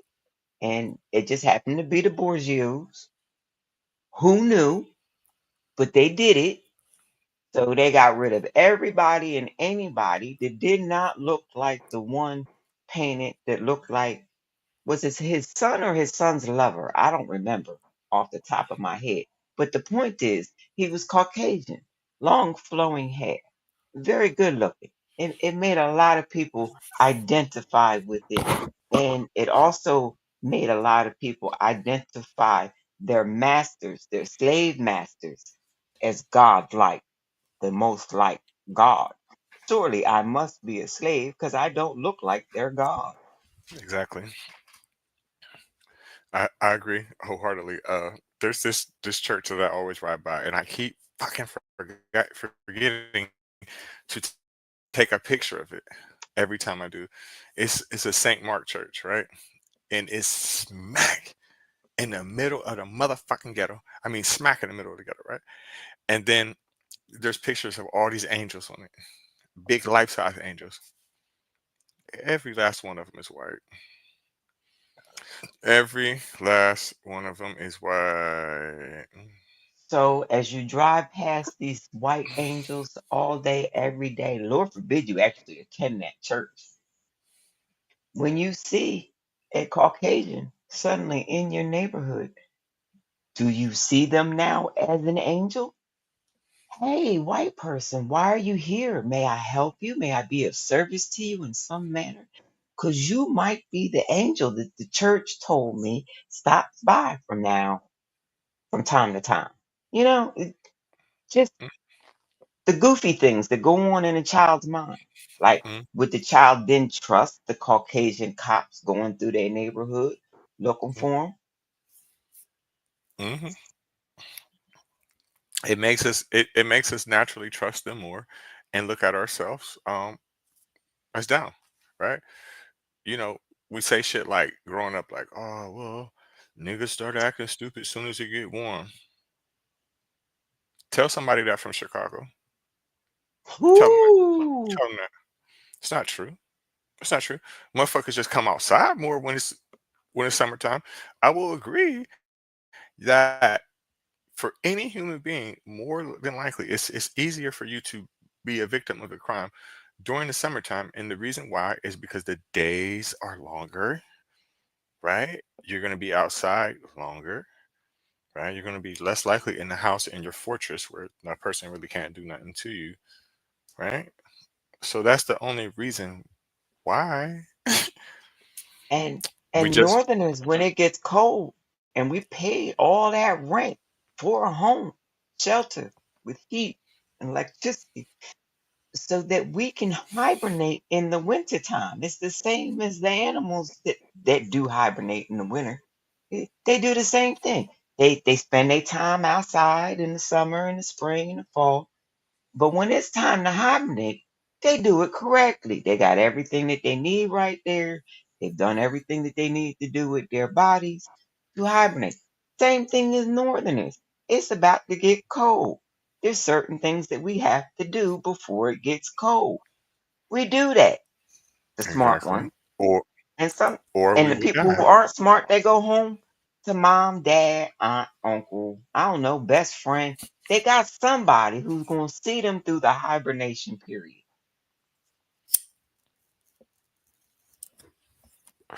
I agree. Just like there's a stronger possibility for a deer to be eaten in the summertime by a bear than it is in the wintertime. They're both still in the same places. It's just that the bear is going to try harder, and more than likely he's not, well, he's probably going to be just as hungry. But the bottom line is they're both going to be out more in the same areas, so something is more likely to happen. It's not for any other fucking reason. It's just nature. Facts on facts on facts. But that opens up another gate. That opens up another gate. Uh, to me, that What's proves that behind human this beings are not gate from this in this continent. fence? I think that proves that human beings are not from this continent. And the reason why I think so is because you can't be from a continent where naturally, where the conditions are not conducive to life. You don't naturally know how to make shelter. You wasn't born with that idea to cover yourself from the snow. You didn't know how to make no fucking fire. You didn't. A person had to teach you how to do that. So way back, eventually somebody had to be born ass naked in the snow, right? How did they Ooh. survive without those skills? It's not possible. You're from New Jersey. January, February, December. Just imagine being born ass naked in those conditions. How long would you last? A day? Maybe? Nah, not even. Do you know how you guys messed up the birth pattern when men came up with the thing of barefoot in the winter and pregnant in the summer? It's not supposed to be that way. It's not supposed to be that way.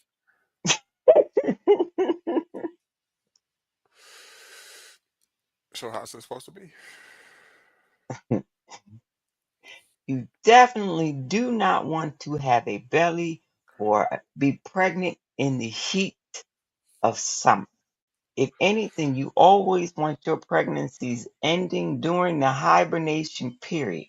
It gives the baby plenty of time to grow, build up its immunities, and get strong. Because people ain't visiting in the wintertime. Have a baby in the summer or the spring. See what happens. Everybody and their mama coming in there diseased up, cigarette smoke all in their clothes. I agree with you, but this is where I differ. Okay, so during hibernation season, right? What's most likely to happen? That's just it though. If you just had a baby or you just giving birth to your baby in the hibernation season, you not gonna be knocked up that summer. Cause, I 'cause got there's just certain things that ain't happening. Cause I there's a I got baby you. in the house now. I got you. Listen, that's a factual fucking statement. I do not disagree with you at all. This is what I'm saying to you, right? During hibernation season, y'all are in the vicinity of each other. You right there. You right fucking there. Right? So the chances of sex go up astronomically. They do. We can see this from COVID. There's Mm-hmm. not Mm-hmm. there's been all kind of relationships that started when COVID happened. Like Young Mm-hmm. Jeezy. He got married, right?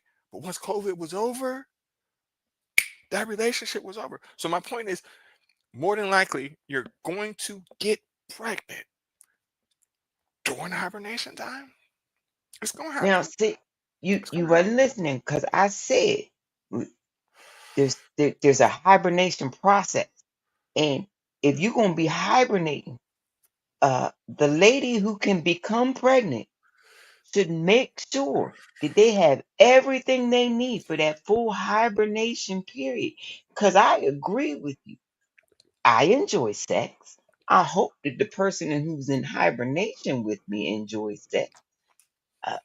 But if there's a chance that the sex we are having can lead to procreation, I believe that it's somebody's job in there to make sure beyond a shadow of a doubt that that is not what we are working toward. Because I'm getting real tired of in 2025 with all this technology that we had and how we are going back in time to prove the technology that we came from. We still cannot, for some reason, understand how to keep pregnancy from happening where it is not wanted to happen. I agree. And I I do. read it at age 9 in a book called The Joys of Sex by Dr. What's her name? Dr. Ruth. I agree with you. I just think that literally human nature and desires will take over more Human than anything. nature and desires can be done. Everything can remain spontaneous, Hmm. but you have to understand that these things lead to pregnancy. And if you do not wish to have pregnancy, I don't care. If you understand that you are a spontaneous person, then you're going to have to find things that work with spontaneous natures. But you are in hibernation together. You've had all spring, summer, and fall to prepare. You mean to tell me during the winter months, you can't come up with a plan that keeps unexpected unwanted pregnancy from happening with the human being that you chose to hibernate with. I'm not talking about the craziness when it's not a choice. This is our plan. I agree. But the thing about it is, NJ, I think that you're missing one thing, and this is what you're missing. Ain't nobody thinking like that. Ain't nobody going into that with that with that in their brain. Like, you know what? Shit, man, we about to be around each other for about 4 months, right? And you know what? I'm gonna tear your motherfucking ass up. You right here, I'm a. But you know what? You gonna fuck around and get pregnant. Damn it. So we gonna do. Don't nobody think like that. The whole thing that I said. Don't nobody think that you're gonna be in close quarters with each other, and don't nobody think logically like more than likely you're gonna get pregnant. And hell, most motherfuckers don't even think that. You know what? It ain't shit better to do. It ain't. So nobody is going into that thinking like that, and that's what the problem is. That's the problem.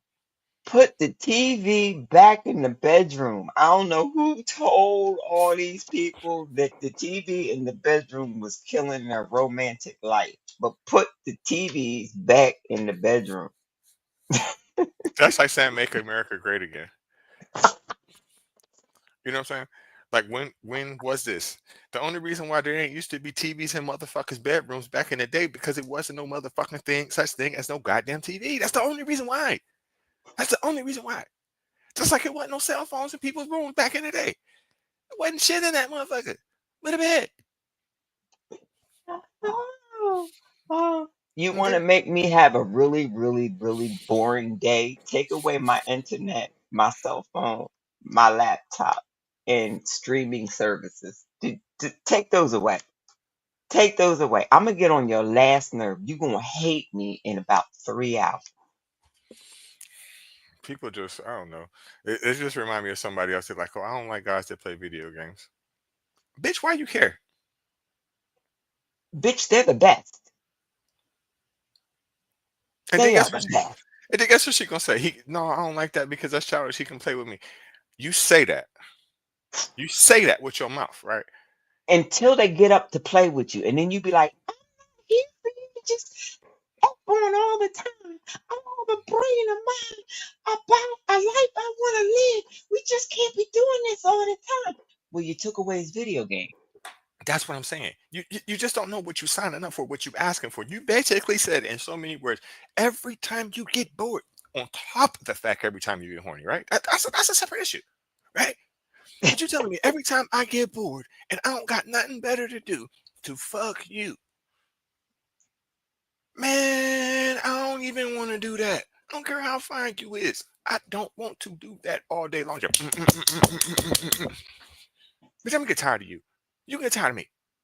The fuck? That's not even logical. And then on top of the fact, like, are we gonna be around each other 24/7? So what I'm supposed to do? I'm bored. I ain't got nothing better to do. Ain't no more weed. Shit. Ain't nothing on TV. You think I'm supposed You to didn't fuck you? you Oh, didn't say you we was getting abandon rid me of the now. weed. You I didn't mean, say we was but getting rid of the weed. You no, said no, the no, no, video no, game. You ain't say the weed. no. I ain't saying we getting rid of the weed, but I'm just saying you can't smoke 24/7. I be trying. You feel what I'm saying? I be trying, but sometimes it fucks with me. Every once in a while, I'm like, you know what I'm saying? So what I'm saying is the blunt out. I can't keep smoking. You ain't there, and by your own rule, you abandon me. Oh, so I can cheat on you now, huh? Because you the one that got me. So you turned me into a nymphomaniac, bitch. All I wanted was a PS3. It don't make sense. It don't make sense. It don't. But some people have unrealistic expectations of people. Some people think that it's 70, 80 years ago, right? It's not. You can't survive with one income, you know? And I also don't see how people don't realize that grandmammy and granddaddy wasn't so wholesome anyway. They act like sex out of wedlock just started. They act like people wasn't baby moms 60, 70 years ago. Bullshit. Bullshit. Great grandma had a couple of different husbands and baby daddies. A couple. So I just don't understand. People just, I don't know, they're unrealistic and they just think everything old was better. It's not the case. Look at weed. I'm right. And I be like, where are they getting where old is better? Because I'm listening to a whole bunch of old people tell their story in video format. And I ain't heard a happy story yet.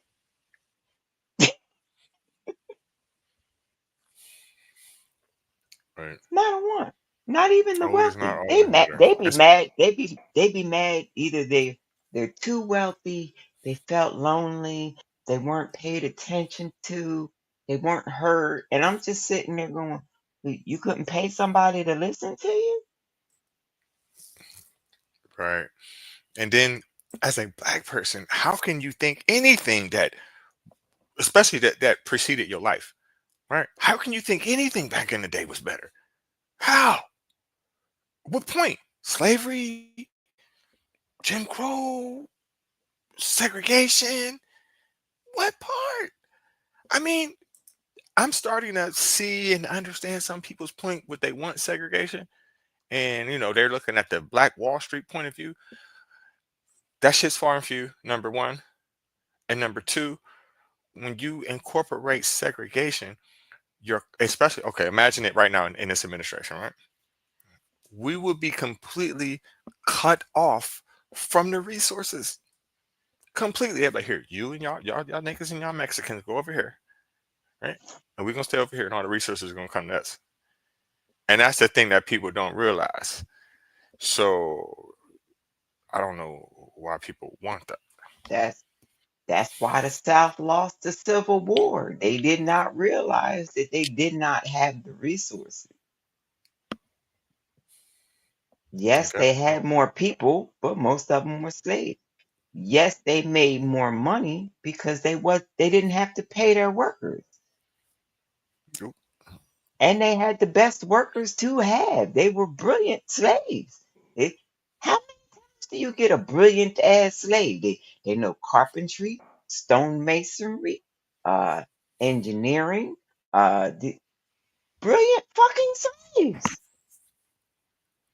They just couldn't read it. They couldn't write it down.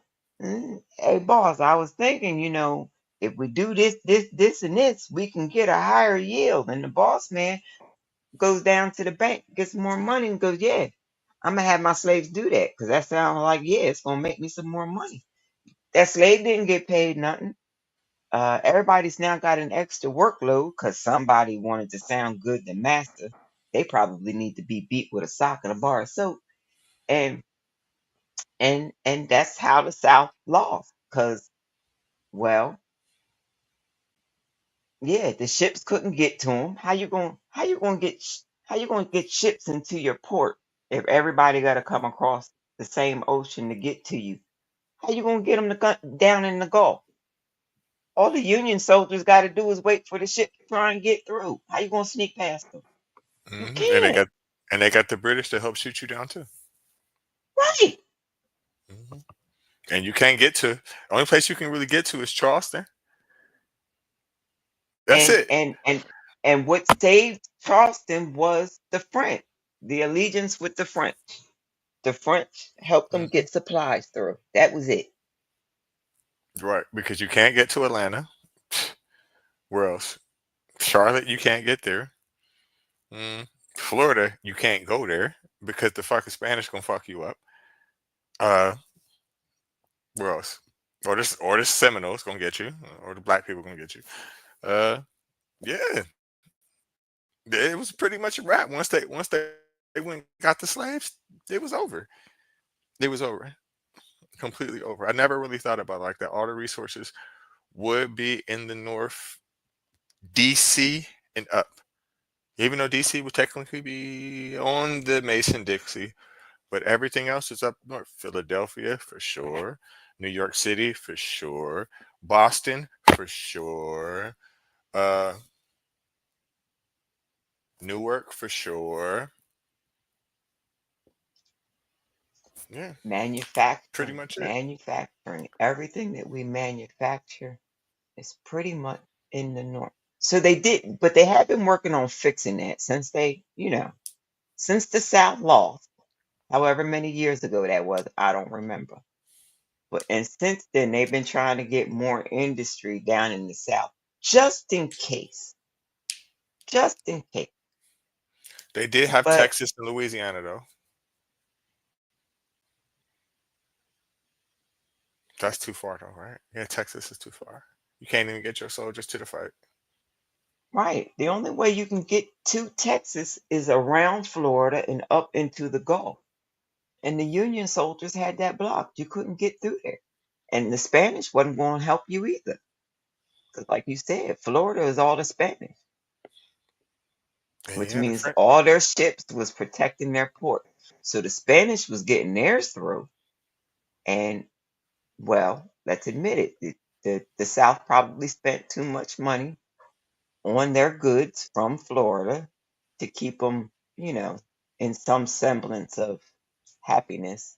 But that didn't last long. That didn't last long at all. Those got blocked real quick, real fast, real easy. I mean, it's easy for me to say that if the slaves would have immediately turned on them, they would have had no chance. But that's when you've been brainwashed and seen the things that they seen, people brains getting blowed out on top When of the they told me the coons. Juneteenth was a holiday because it took 2 years for the Union soldiers to get there and tell them that they was free, I said, "What? You mean to tell me Texas got an extra 2 years of free labor and still couldn't make ends meet? Still couldn't turn it around?" But do you see how big Texas is? Have you ever been to Texas? As a matter of fact, I have, and I'm sitting here looking at it on grandson's wall right now. You're right. It's a huge That state. motherfucker I big. hear you and I feel you. But Juneteenth wasn't celebrated in just that one town where the Union soldiers came and told them they was free.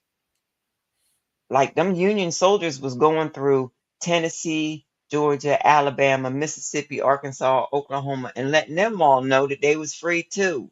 It was a 2 year process.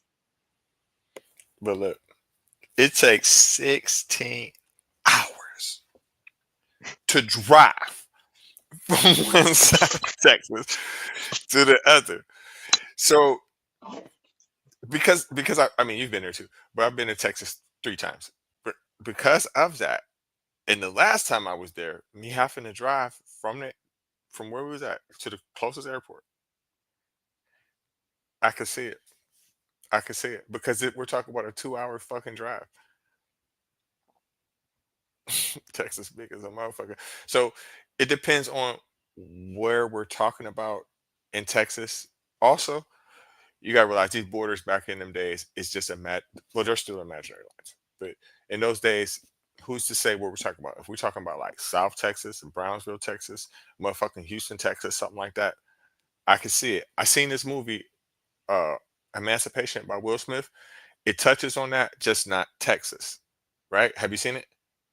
No, but I heard the magic words, Will Smith. So I will make sure that I watch it now. It's a very, very, very good depiction of slavery, right? So what emancipation is about, right? It's about slavery and the railroad being built, right? So Will Smith was a slave from Haiti, right? And they brought him there to Louisiana to help build the railroad. The war was over, literally. From the beginning of the movie, the war was over, right? So they're showing how they still are forcing these people to build this railroad.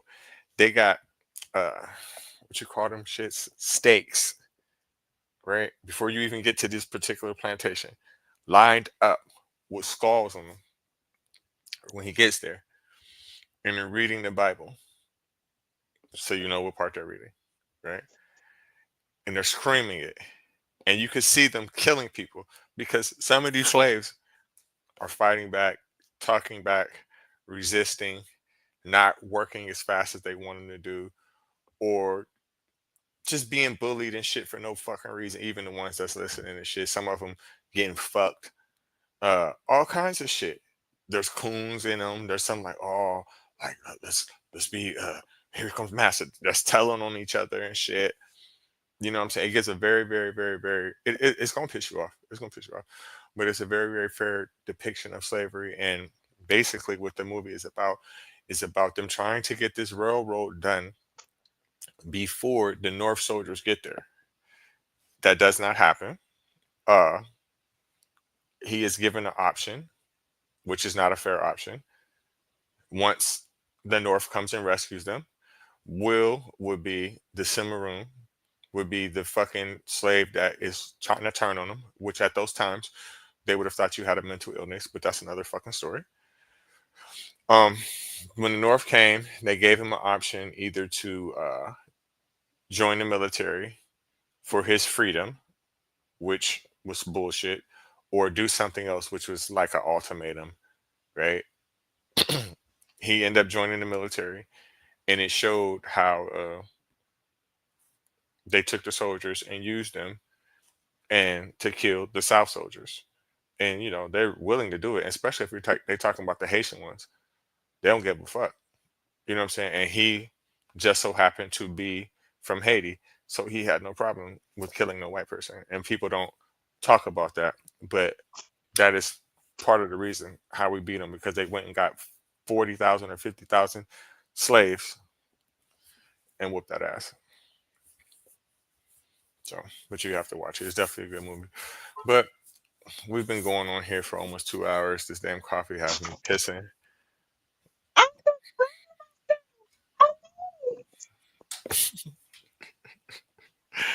And I'm getting hungry. I need to start my dinner. But Right, right, right. Because I know I smelled breakfast down there, and I'm now properly leveled out on weed. So yes, I'm gonna hit the hell out of that fridge in about 2.2 seconds. you and me both, and somebody just called me. I don't even know who the fuck it was. But I want to thank everybody for stopping by today again for Faith, Lies, and Confusion. This was definitely a very informative and learning experience. Thank you, NJ, always for stopping by. Catch me again this Wednesday. We back with AAA Podcast Sports. We're gonna be on at 8 o'clock.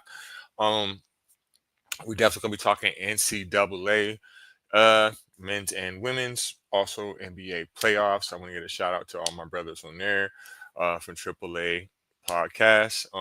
Also, you catch me again on Product of the '80s podcast. I'm going back to the TikTok debating. Um, so you can catch me on Godless Reggie 2 at TikTok, and 3. My main account got permanently banned, but you can't stop me. I'm back. I want to thank everybody from Instagram for stopping by. Shout out to Kiana. Shout out to Pinky.